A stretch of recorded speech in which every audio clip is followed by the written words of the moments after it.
Howdy, folks. Today we're talking about a recipe for elderflower tea that can work wonders for those pesky allergies. Drinking tea can be a great way to support your health. Elderflower, the white blossom of the elder tree, has powerful anti-inflammatory and antiseptic properties. It helps soothe nerves and is great for the sinuses, eyes, lungs, and respiratory system. People often use it for colds, flu, sinus infections, and allergies.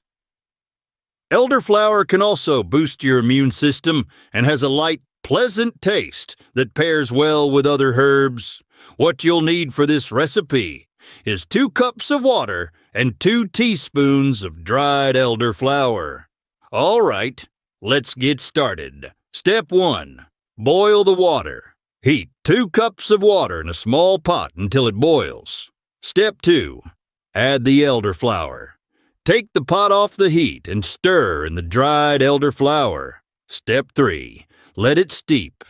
Let the elderflower sit in the water for 5 to 10 minutes.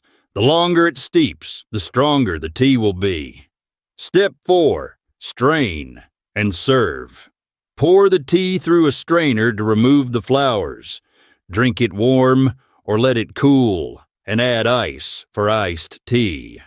That's it for today, folks. Thanks so much for watching.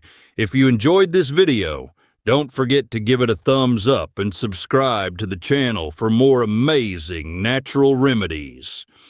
And hey, drop a comment below.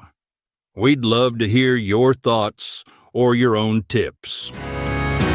Cowboy cures where life endures, natural paths open doors. With nature's hand, we'll show you the way to live life better day by day.